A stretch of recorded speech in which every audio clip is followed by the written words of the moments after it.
जी नमस्कार राजगढ़ वासियों, मेरा नाम कृष्णपाल राठौर है और आप म्हारो राजगढ़ का यूट्यूब चैनल देख रहे हैं। दरअसल राजनीति के दो बड़े खिलाड़ी जब कांग्रेस में थे तो कांग्रेस का राज 15 साल बाद मध्य प्रदेश में आया था। दोनों बड़े खिलाड़ियों का नाम आप सभी जानते हैं, दिग्विजय सिंह और ज्योतिरादित्य सिंधिया। लेकिन जैसे ही ज्योतिरादित्य सिंधिया ने कांग्रेस का हाथ छोड़कर कमल का फूल हाथ में थामा, सब कुछ बदल गया, राजनीति बदल गई और मुख्यमंत्री भी बदल गए।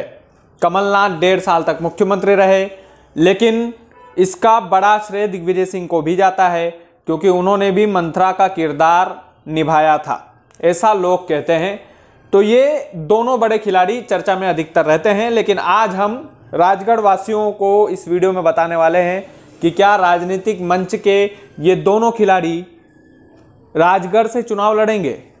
दरअसल चर्चा राजगढ़ जिले में खूब हो रही है, खास करके वो वर्ग चर्चा कर रहा है जो राजनीति में थोड़ा सा भरोसा रखता है, थोड़ा सा इंटरेस्ट उसको है। वो वर्ग चर्चा कर रहा है कि ये दोनों खिलाड़ी आमने सामने होंगे राजगढ़ जिले की लोकसभा सीट से। और 2 साल पहले से ये चर्चा हो रही है। तो राजगढ़ जिले के लोगों, आज हम आपको पूरा विश्लेषण बताएंगे कि इस चर्चा में कुछ फायदा भी है कि नहीं है। क्या वाकई में दिग्विजय सिंह और ज्योतिरादित्य सिंधिया राजगढ़ लोकसभा सीट से चुनाव लड़ेंगे आने वाले समय में? ये चर्चा कितनी सच्ची हो सकती है? दरअसल देखिए, अगर ये दोनों खिलाड़ी राजगढ़ लोकसभा सीट से चुनाव लड़ते हैं तो कोई भी जीते, राजगढ़ का भला होना ही है, बिल्कुल भला होना है। क्योंकि जब बड़ा व्यक्ति, बड़ा नाम सांसद की कुर्सी पर बैठता है किसी जिले से, तो निश्चित तौर पर उस जिले को विकास की ओर ले जाता है। क्योंकि जितना बड़ा नाम होता है उतना बड़ा काम भी करना पड़ता है, बिना काम के नाम नहीं हो सकता सर। इस बात को कोई झुटला नहीं सकता है कि बिना काम के नाम होगा।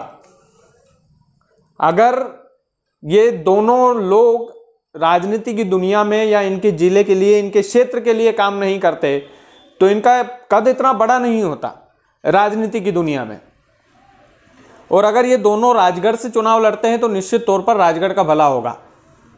अभी तक हमारे सांसद महोदय नाम नहीं कमा पाए हैं, क्योंकि उसकी एक बड़ी वजह यह है कि उन्होंने वैसे काम नहीं किए हैं, काम किए हैं तो गिनवा नहीं पाए वो दरअसल।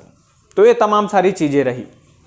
अब 2 साल पहले से ही राजगढ़ में चर्चा चलना कि भैया ये दोनों चुनाव लड़ेंगे कि नहीं लड़ेंगे, इस बात में कितनी सच्चाई है? देखिए, बिल्कुल सच हो सकता है। इसलिए सच हो सकता है क्योंकि दिग्विजय सिंह का गृह जिला है राजगढ़ जिला। दिग्विजय सिंह की पकड़ है राजगढ़ जिले में। और जिस तरह से भोपाल में चुनाव हारे थे दिग्विजय सिंह साध्वी प्रज्ञा ठाकुर के सामने, उस तरह की हार का मुंह अब वो देखना नहीं चाहेंगे। इसलिए वो राजगढ़ की तरफ रुख अपना सकते हैं। और अगर राजगढ़ की तरफ दिग्विजय सिंह आए तो निश्चित तौर पर भाजपा को एक बड़ा चेहरा उतारना पड़ेगा, जो राष्ट्रीय स्तर का चेहरा हो। रोडमल नागर नहीं टिक पाएंगे, बिल्कुल। चाहे मोदी लहर हो, चाहे भाजपा की लहर हो, उनके सामने, दिग्विजय सिंह के सामने राजगढ़ जिले में तो कतई नहीं टिक सकते। और अगर ज्योतिरादित्य सिंधिया आए तो निश्चित तौर पर कांटे की टक्कर रहेगी, लेकिन ज्योतिरादित्य सिंधिया का पलड़ा भारी रहेगा क्योंकि मोदी के फैन है राजगढ़ जिले के लोग। सांसद से मतलब नहीं है उनको, नहीं तो फिर 2 बार रोडमल नागर भी जीत के नहीं आते। तो ये तमाम सारी चीजें हैं। अगर आते हैं ये दोनों चेहरे तो निश्चित तौर पर राजगढ़ का भला होना है। निश्चित तौर पर राजगढ़ की राजनीति में एक नया बदलाव होना चाहिए। हम सभी की तो मांग यही है कि अब चेहरा बदलो और किसी राष्ट्रीय स्तर के नेता को राजगढ़ में खड़ा होना चाहिए ताकि राजगढ़ की तस्वीर भी बदले। इतना पिछड़ा हुआ राजगढ़ जिला हमें नहीं चाहिए भैया। इतना पिछड़ा हुआ राजगढ़ जिला जिसमें ना स्वास्थ्य ठीक है, ना शिक्षा ठीक है, ना गांव की पंचायतों में घुसेंगे तो ना सड़कें ठीक है, ना पानी की व्यवस्था है। आज भी 1947 वाली जिंदगी हमारे राजगढ़ जिले के लोग जी रहे हैं। तो निश्चित तौर पर यह गलत बात है। और मैं आपसे कहना चाहता हूं कि अगर बदलाव हुआ, अगर बदलाव आएगा तो राजगढ़ जिले के लिए ये खुशी की बात होगी। अभी कुछ कहा नहीं जा सकता कि ये दोनों चुनाव लड़ेंगे कि नहीं लड़ेंगे, लेकिन जैसा कि मैंने कहा, अगर दिग्विजय सिंह का मन हुआ तो निश्चित तौर पर ज्योतिरादित्य सिंधिया आ सकते हैं।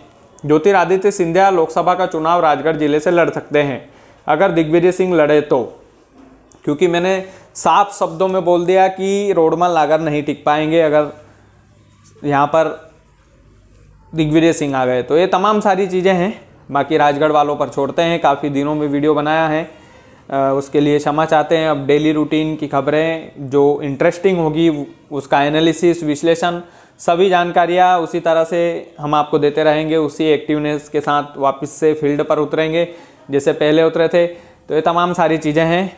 बाकी राजगढ़ के लोग ऐसे ही प्यार बनाए रखना, आप सभी का साथ बनाए रखना। वीडियो को ज़्यादा से ज़्यादा शेयर करें। चैनल को यदि अभी तक आपने सब्सक्राइब नहीं किया है तो कर लीजिए। बहुत बहुत धन्यवाद।